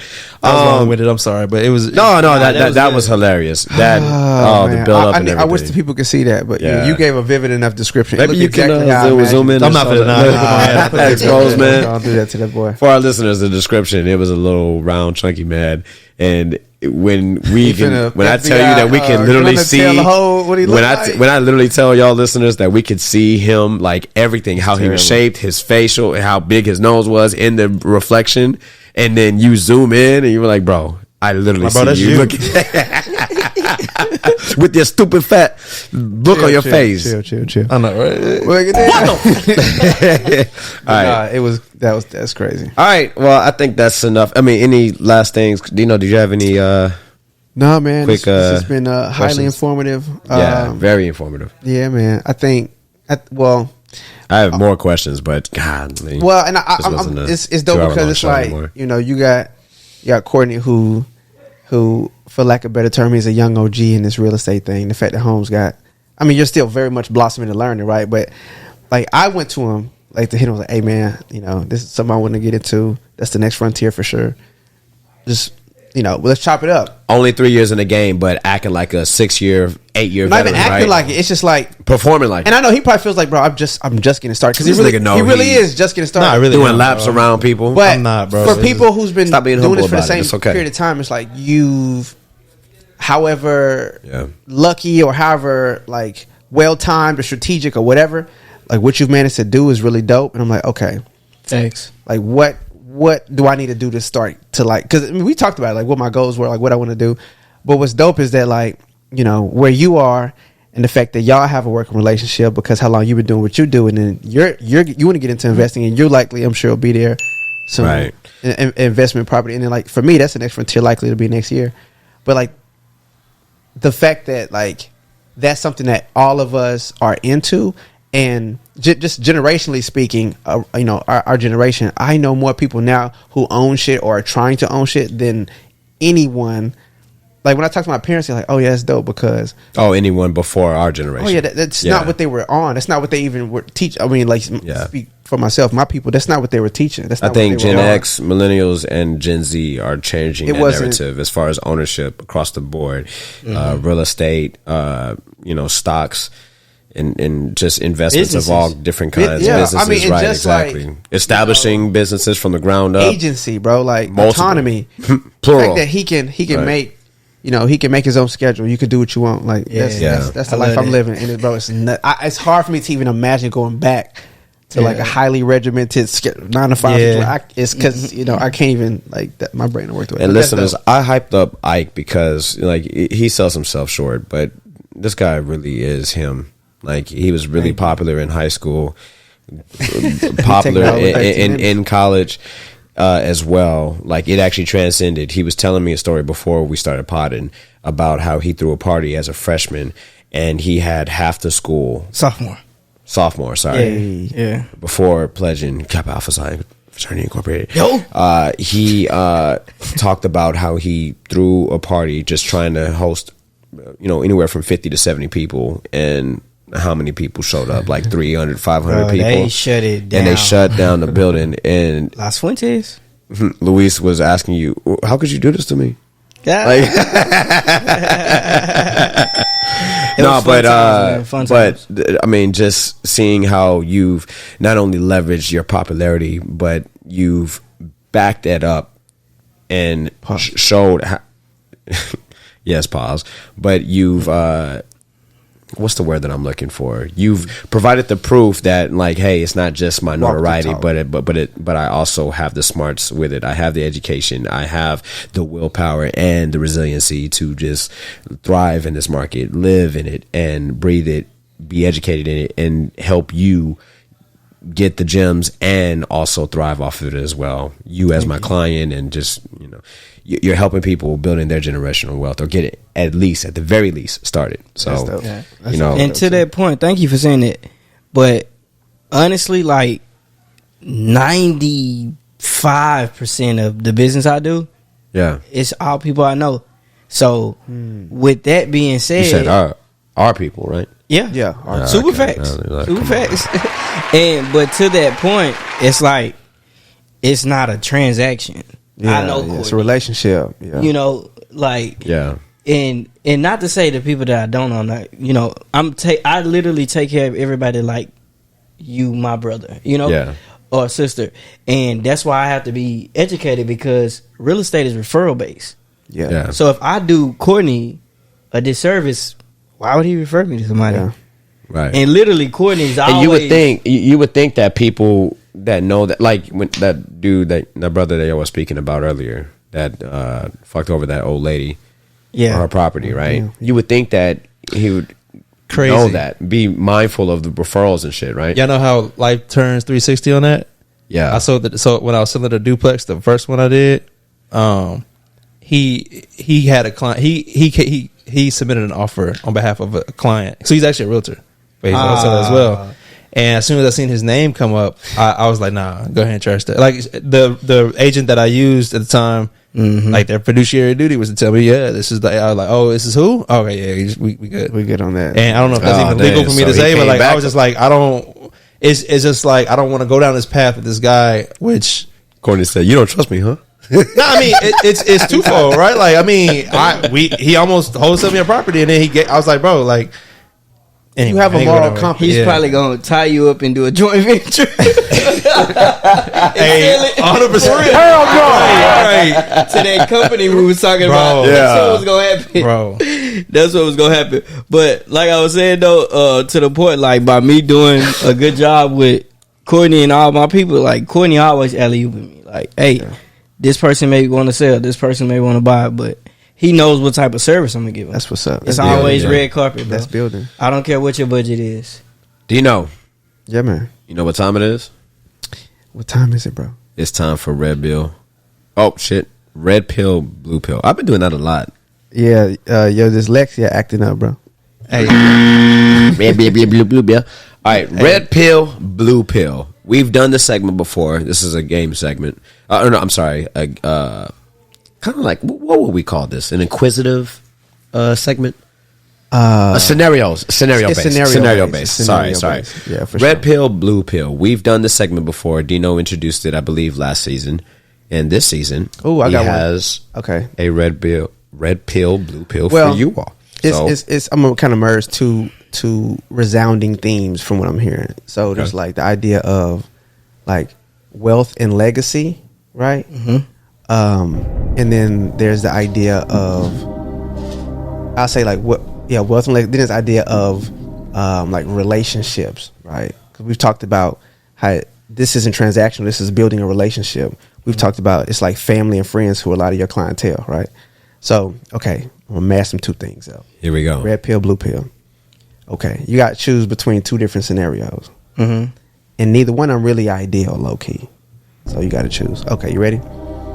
You wake up one day. Oh shit! You're given a choice. You can either you wake up stranded on the island. First of all, you have the choice. Hurry up, because you got about 30 seconds of this music.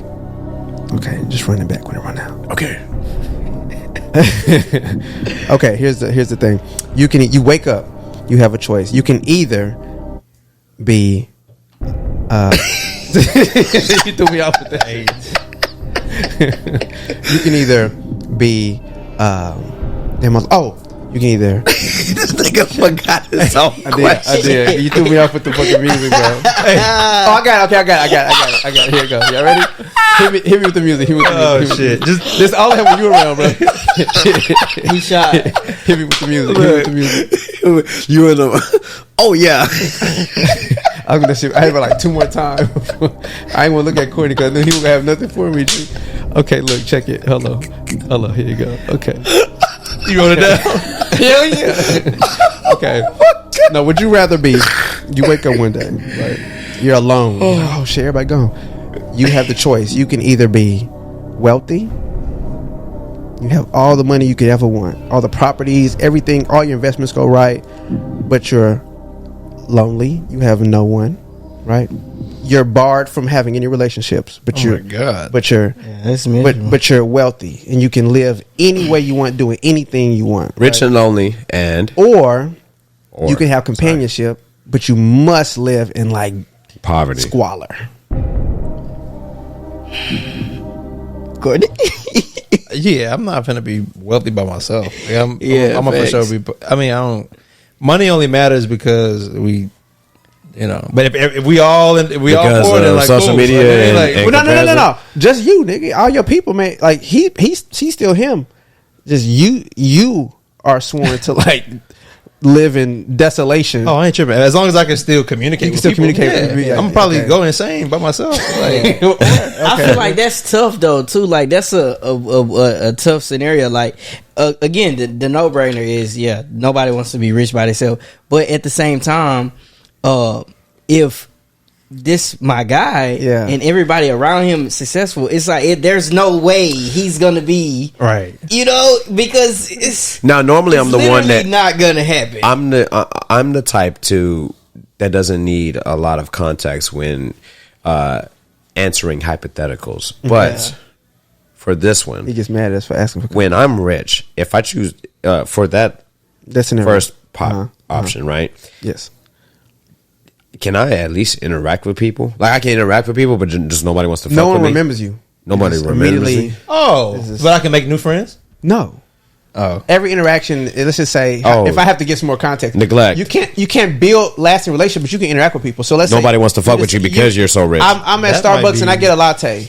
Courtney Thank you. is like, and you walk shit, away yeah. and you come back in. Hey, nice. Like you don't match. Like you. Does he still have his family? That interaction is gone. Does he still have his family, or he has no family? His family left him. You have a family, but like same thing. same thing. Oh, empty relationships. But you can have fun. I mean, you can interact with people. You can still have. He added some sauce to it. He ain't Yeah, saying I know, No, right? no, but no. Look. I'm saying because like he asked. Well, because I asked for What the if I don't context. want to be around?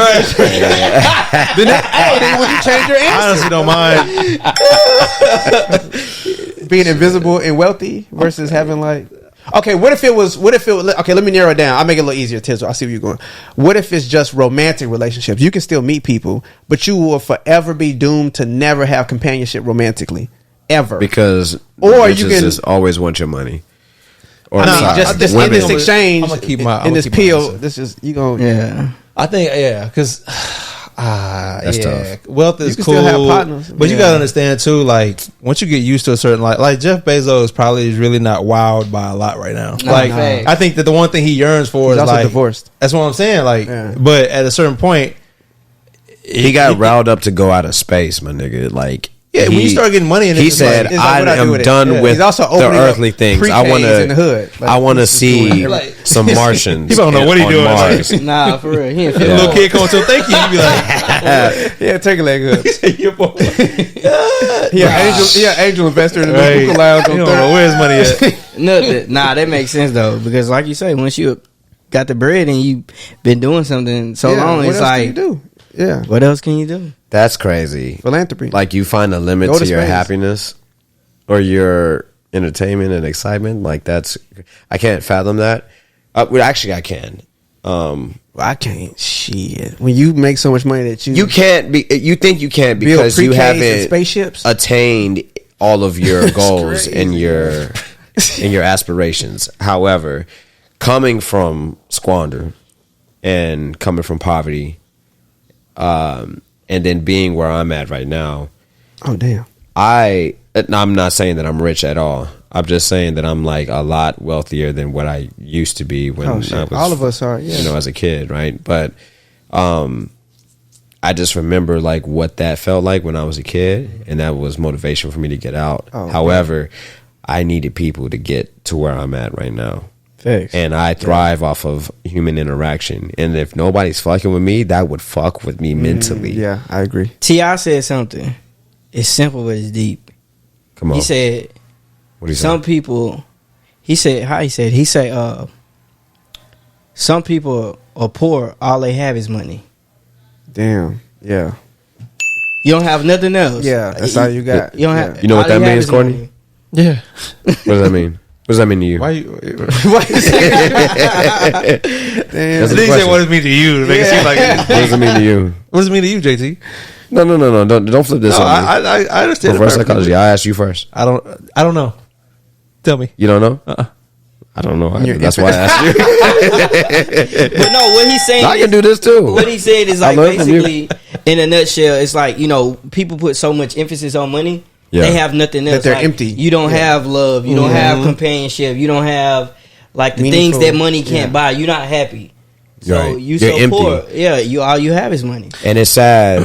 I know I bring up social media all the time, right? But I feel like I haven't fully conquered or understand the entire concept of happiness, but I've dabbled in it a couple of times in the past 5 years, and I want more of it. Wait, what do you mean you only dabbled in the concept of happiness? When Keiko was born.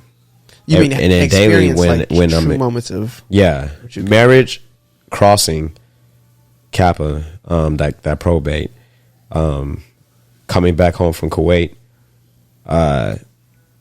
when Keiko comes home from school daily, and I hear the steps come into the office while I'm still working. You went from these are moments. To micro. These are moments like So but I'm giving you a range. Exactly. I experienced multiple parts, but nobody ever asked if I'm depressed or if I'm stressed or if I'm feeling anything. Have you noticed that? Nobody, including y'all, have ever asked. Have asked me if I'm like feeling. No, I'm not. Not right now. That's why I don't ask you, nigga. Not right now. I'm not gonna say, hey, are you constipated? I have dealt with. There's no signs of constipation. No, come on, that's nowhere near in the same ballpark. But I'm saying I haven't seen any symptoms of that, like to where I would ask you that. But did we see symptoms in Twitch when he offed himself? Who's the dancer? That's not funny. But I don't know this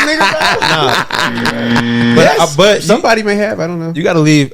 That's a whole different conversation. But you got to leave yourself vulnerable to receive that too. Like you also can't make it seem like you're saying that. To help. I'm speaking to myself though. This is I am that. Like nobody will ever think Courtney's going through something. Courtney this and that because I don't. You make sure not project. To show it. Yeah. I just don't project it, and it's just it's my fault. For me, I can't ever think like, damn, why anybody asking me if I'm like sad or nobody know because the thought is like, oh, he all right, he good, he gonna figure it out. Yeah. What bothers me, what does kind of like can be sometimes daunting on me or weigh on me, and I'm about to actually do my first ever therapy session. I was about to say this group therapy like a mother. I was about to say we need a whole new podcast. I haven't done one. I haven't done one yet, but I signed up for my first one. I get like 8 sessions for free through my job, and so and we just had like a little information or session, informal session and stuff.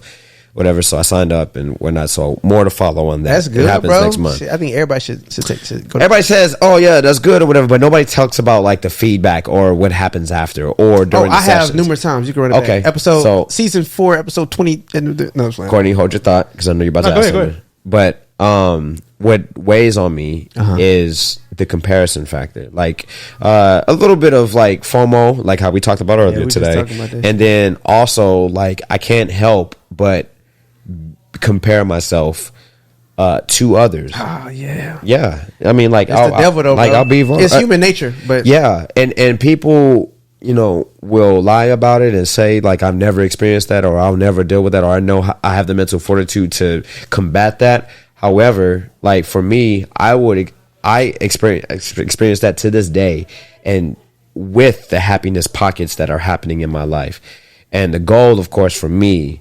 Is no longer to like be like this acclaimed, aspiring, renowned dancer or actor anymore. It's to like experience joy and happiness all day, every day, and travel the world and explore and indulge in all of culture all over the world. That's my goal, right? Well, yeah, because you know what, you got to think about why you want it to be those things anyway. Like why do you want to be this renowned entertainer to have what those joy things that you and happiness, right? And so that's why I wouldn't go with option 1. I know that was long-winded, but I had to give all that context to let y'all know how detrimental that first option would. I don't give a fuck how much money you can't pay me. I will always enjoy squander with the people that I love as long as we're all together. Squander. What you gonna say? I don't want to like turn into a therapy session, but no, you good. And I don't give a fuck about the time limit in this podcast anymore. Like we are already there. Like I feel like they're gonna listen to every minute of this too. By the way, I want to say this though. 2 things about the comparison part. But the happiness. Yeah. And it's I listened to you like the things that made you happy. And those are beautiful things. And but where I've been lately, like I'm. Early in the morning, I go to the gym now. You know what I'm saying? Yeah. But it's like deeper than just, let me, go to the gym. Like when I wake up in the morning, no phone. I don't even listen to music in the gym. Like that's like my time to, and I get a lot of time to think. And I thought about happiness. Back to your point. and everything you name again, it was beautiful. But it's like sucks that we have our happiness is attached to a thing, or an event, versus tranquility and I saw emptiness, space. Something today. It was literally, it said happiness is an inside job. So I feel like none of us will be truly happy until you happy like within, because if you already attached to an event, that's the high. Yeah, it's always chasing those highs, those moments of happiness. You talking about pocket? But that was kind of. No. I want to expound on that, because that music that I was playing before we started recording, like that lounge music, like spa, bossa nova. He had on his freaky playlist. Like no. I know what that is. I listen to that to escape from reality too. I listen to that daily. Like, at the end of the year when Apple and Spotify tell you your most viewed, when everybody was putting out Meek Mill and Drake and stuff, and we're proud of it. My people. I don't think nobody put him out. No, not okay, but you know what I'm saying. Like Drake, Future, and the more notable artists. Mine was Future. I'm toxic. Yeah. Well, mine's was like bossa nova and French artists and people that make like instrumentals and lounge / spy music, like Naoki Kenji and stuff like that. You know what I mean? So like FKJ. FKJ, exactly. Boom. So those were like my most listened to artists, because that's all I play all throughout the day, when I'm in the shower, when I'm working, and when I'm working out, it's either some hardcore. It ain't no bossa nova, G. No. Fuck no. No. Get it right there. It's either like when I'm running, I have to listen to some fast paced, like some Bombs Over Baghdad, the song, Police Sirens, Oh, Annie Up remix, Busta Rhymes, like some real intense shit, and then everything else. The rest of the part of the workout is dedicated to like just listening to the pod and getting up to speed. But I ain't gonna lie, lately for me it been like my in the playlist last year said what's it called? Sukiyana, I think. Sukiyana. Wait, that's what you listened? I'm just playing. That's crazy. Hell no. You know it from Instagram, Coochie though. Pink Booty Hole Brown. That's who Sukiyana No, is? that's Sexy Red. That's Sexy Red. No, Sukiyana is the one that got touched. Now we switch, and I'm eating my. Yeah, you know the words. You know the words. Yeah, you know the words. Dino, which one would you pick out of your red pill, blue pill? I ain't gonna lie. Squander with family. Yeah, bro, because that's really where I was going with it. And we've talked about this before, Tizzle, where I am now, bro, I'm such no matter what happens, because money will come, money will go, bro. Bad shit gonna happen, people gonna die, I'm sorry. This was this life, bro. This is life. It's like all of us have a time.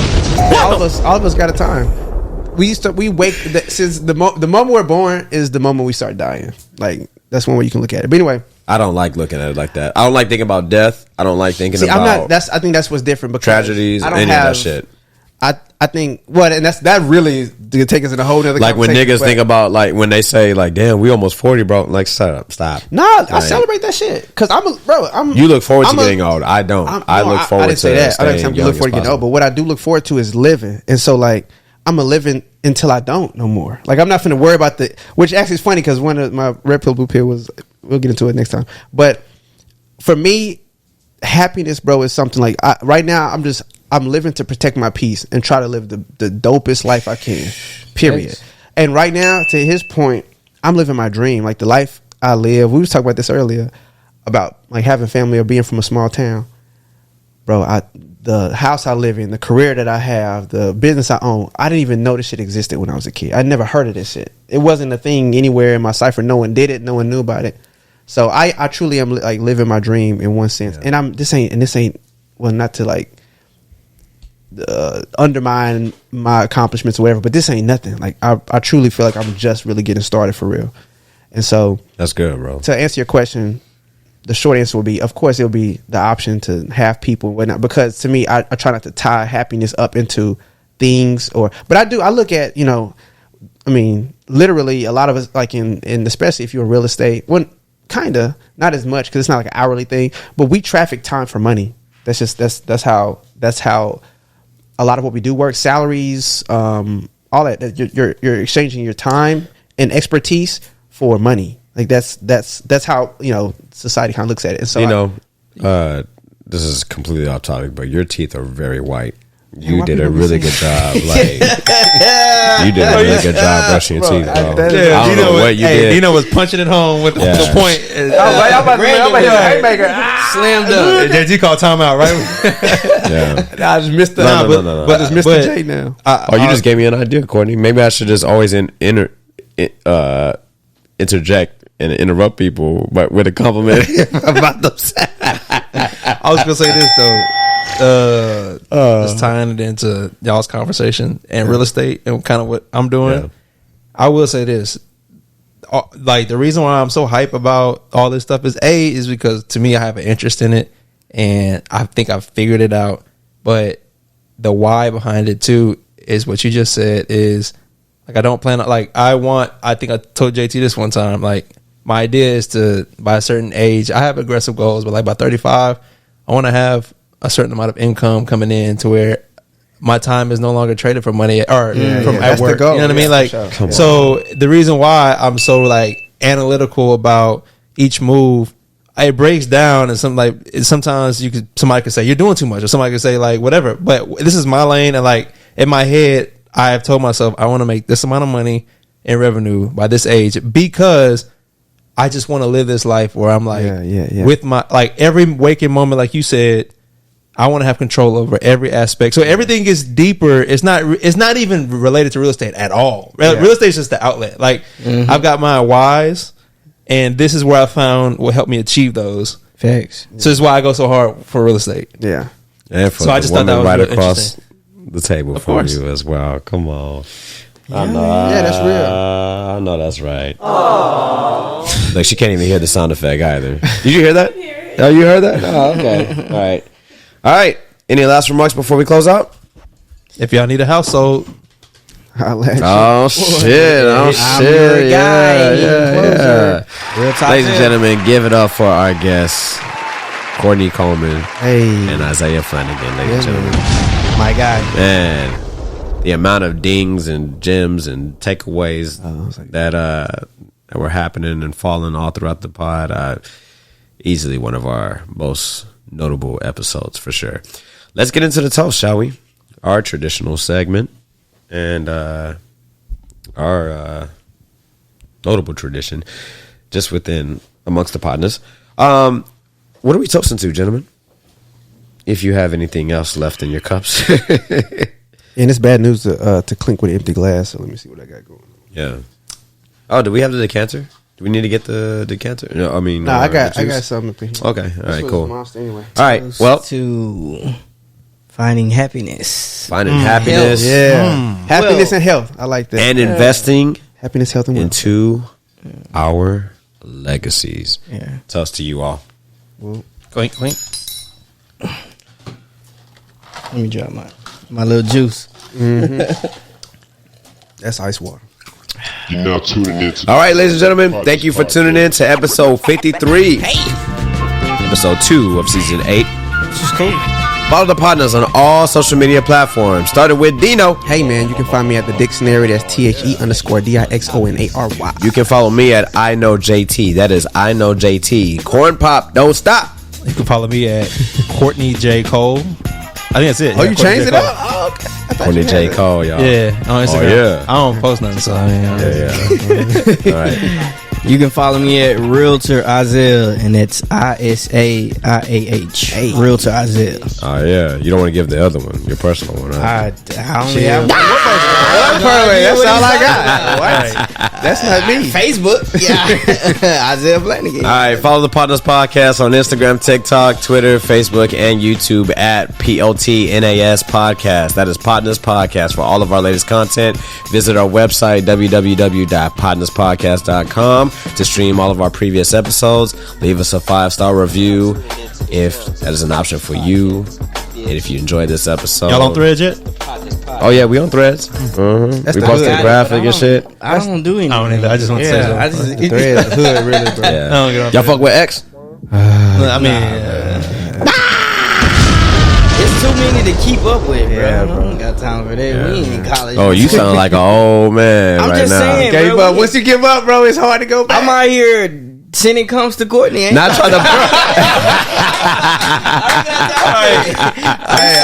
I'm with Hey, I'm with not to that, put his bro. business out, but Isaiah that. don't drink. He don't smoke. Any of that shit. He's clean, and I Get like you a sober real. Hey man, and props to you, man. Like you don't gotta worry about me. Like, hey, if he's making this commercial, ladies and gentlemen, you ain't gotta worry about me drinking Why he keep or his smoking voice on the on, job dude? What is because his I'm voice gonna he work keep for doing? you. I'm gonna get you the appraisal that you need. I'm gonna make sure that you.